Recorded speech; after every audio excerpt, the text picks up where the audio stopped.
যদি কোনো মেয়ে ভালো স্ত্রী হতে চায় তাদেরকে এই বক্তব্য অবশ্যই শুনতে হবে। আমার এই বক্তব্য যেটা আমি এখন দিচ্ছি, প্রত্যেকটা স্বামীকে আমি রিকোয়েস্ট করব, যদি এই বক্তব্য আপনার কাছে ইউটিউবে ফেসবুক কোথাও যায়, আপনি মাস্ট আপনার ওয়াইফকে শেয়ার করবেন। স্ত্রীর কিছু কিছু চরিত্রের কারণে, কিছু কিছু কাজের কারণে স্বামীর যে হৃদয়টা আছে এটা ভেঙে চুরে চূর্ণ বিচূর্ণ হয়ে যায়। কি কি কাজ, সে কাজগুলো আমরা জাস্ট প্রেসাইসলি জান। নাম্বার ওয়ান, স্ত্রীর যে কাজে স্বামীর মনটা ভেঙে চূর্ণ বিচূর্ণ হয়ে যায় সেটি হচ্ছে এই, দেখবেন অনেক স্ত্রী স্বামীকে অবহেলা করে। এরকম স্ত্রী বাংলাদেশে আছে না নাই? প্রচুর পরিমাণে অবহেলা করে। আমি বিশ্বাস করি আপনি যাকে ভালোবাসবেন সে হচ্ছে আপনার জীবনের সবচাইতে গুরুত্বপূর্ণ মানুষ।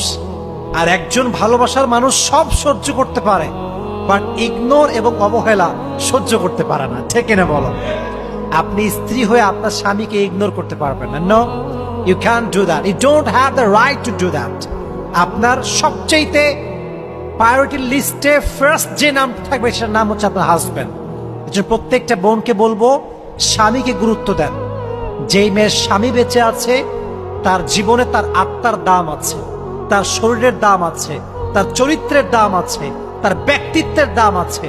যার স্বামী যখন মারা যায় সমাজের কাছে সবচাইতে অবহেলিতা মেয়ে সে হয়ে যায়। ঠিক কিনা বলেন?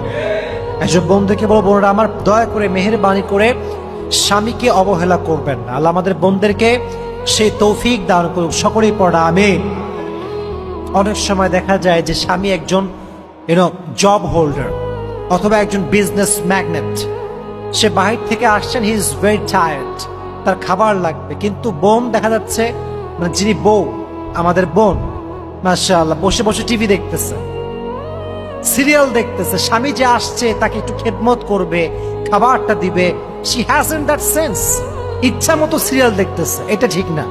এটা হচ্ছে part of what can I say, part of ignoring. আপনি অবহেলা করছেন বিভিন্ন ওয়ে, তার মাঝে একটা ওয়ে যে আপনি টিভি দেখছেন আর আপনার হাজবেন্ড ক্লান্ত হয়ে বসে আছে, খাবার দাবার কিছু নাই, এটা ঠিক না। ইগনোর করতে পারবেন না। তাহলে এক নাম্বার যে কাজ স্বামীর মন ভাঙে এটা হচ্ছে অবহেলা। বলেন তো এটার নাম কি? মাশাআল্লাহ, অবহেলা। এক নাম্বার এই কাজ আপনি করতে পারবেন না। দুই নাম্বার, প্রত্যেকটা বোনকে, প্রত্যেকটা ওয়াইফকে আমি, this is my humble request to everyone, কি সেটা বিশেষ করে মেয়েদের জন্য বলছি যারা বউ, দয়া করে মেহেরবানি করে never ever compare your husband with anyone. নিজের স্বামীকে কারোর সঙ্গে কোনো তুলনা করা যাবে না। অনেক মেয়ে আছে দেখবেন স্বামীকে বলে, আরে আমার বান্ধবীর স্বামীকে দেখো, সরকারি চাকরি করে, আইফোন কিনে দিয়েছে, লেহেঙ্গা কিনে দিয়েছে, দামি গাড়িতে করে ঘোরাচ্ছে, রেস্টুরেন্টে খাওয়াচ্ছেন। No, you cannot compare your husband with anyone.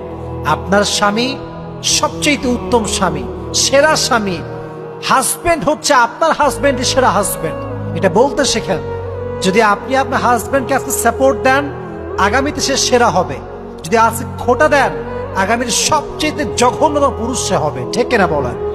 এর জন্য আমার বন্ধুকে বলবো, বোনেরা আমার, প্লিজ দয়া করে মেহেরবানি করে আপনারা স্বামীকে দয়া করে কারোর সাথে কোনো কম্পেয়ার করবেন না। আপনার স্বামী, your husband is just totally out of any kind of comparison. He is just out of comparison. তার কোনো তুলনা হয় না। আপনার সেরা মানুষ হচ্ছে সে। আল্লাহ আমার বোনদেরকে সেই তৌফিক দান করুক। সকলে পড়া আমিন। আল্লাহর হাবিব নিষেধ করেছেন যে তোমরা স্বামীকে কারোর সঙ্গে কোনো তুলনা করো না, এতে করে তোমার স্বামীর মনটা ভেঙে যায়। দুই নাম্বার বিষয়। তিন নাম্বার যে বিষয়টা স্ত্রীদের স্বামীদের মন ভেঙে দেয় সেটি হচ্ছে এই, অনেক সময় অনেক স্ত্রী দেখবেন কি করে জানেন, নিজের আব্বা আম্মা আসলে খুব যত্নশীল, শ্বশুর শাশুড়ি আসলে আর চোখ তুলেও তাকায় না। এরকম মেয়ে বাংলাদেশে আছে না নাই? অনেক আছে। শ্বশুর শাশুড়ি আসলে না কোনো সেবা করবে না, ভাত আগায় খাওয়াবে না, ভালো রান্না করবে না, বাট নিজের আব্বা আম্মা আসলে বাপ রে বাপ, যত আইটেম আছে, গরুর গোস্ত, মুরগির গোস্ত, হাঁসের গোস্ত, চিংড়ি মাছ, আলু ভর্তা, ডাউল, ডিম, একাকার অবস্থা। কিন্তু শ্বশুর শাশুড়ি আসলেন না, ওই মায়াটাই থাকে না। এটা খুবই খারাপ জিনিস। স্বামী এটাকে অনেক অপছন্দ করে। স্বামীর জীবনের বড় একটা অংশ হচ্ছে আব্বা এবং মা। আমার বউ যদি আমার আব্বা আম্মাকে ভালোবাসে, আমি আমার বউকে ভালোবাসবো। আমার আব্বা আম্মাকে যদি আমার উপর সম্মান না করে, আমার মন থেকে যে ভালোবাসাটা আসতো এটা কখনো আসবে না। ঠিক না বলেন যুবক ভাইরা?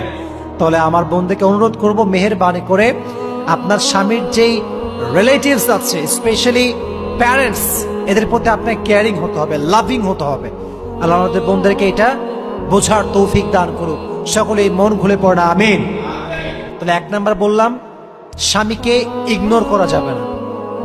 2 নাম্বার কারণ বললাম, যে কোনো স্বামীর মন ভেঙে যায় সেটা হচ্ছে স্ত্রী যখন স্বামীকে অন্যের সঙ্গে কম্পেয়ার করে, এটা হচ্ছে 2 নাম্বার।